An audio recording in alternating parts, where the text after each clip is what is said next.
పోవాలనే పెద్దలందరి సహాయ సహకారాలు అందరి యొక్క సూచనలతో డాక్టర్ బిఆర్ అంబేద్కర్ గారి అధ్యక్షతన 11 మంది కమిటీతో 11 మంది 7 సభ్యులతో రాజ్యాంగ డ్రాఫ్ట్స్ కమిటీగా ఏర్పాటు చేశారు. దానికి చైర్మన్గా డాక్టర్ బిఆర్ అంబేద్కర్ గారు ఉన్నారు.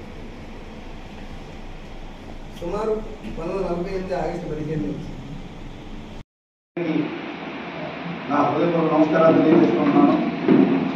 నేను అధ్యక్షుడిని అయిన తర్వాత జరిగిన మొదటి కార్యక్రమం ఏదైనా తప్పు జరిగితే క్షమించండి.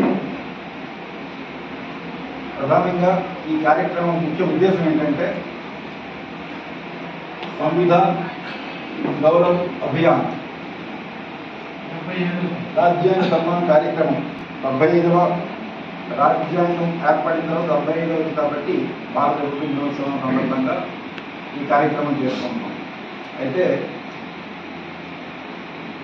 ఇంతకాలం భారత రాజ్యాంగానికి కానీ భారతరత్న డాక్టర్ అంబేద్కర్ గారికి కానీ గత ప్రభుత్వాలు ఏవి సరిగా పట్టించుకోకపోవడం వల్ల 2015 నవంబర్ 26న గౌరవ ప్రధానమంత్రి శ్రీ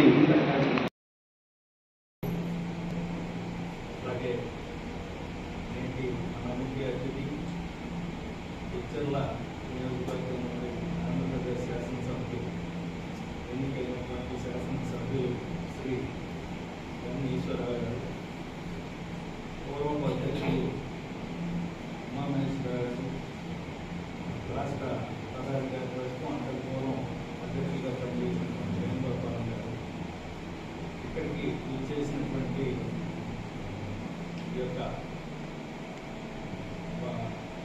మొత్తం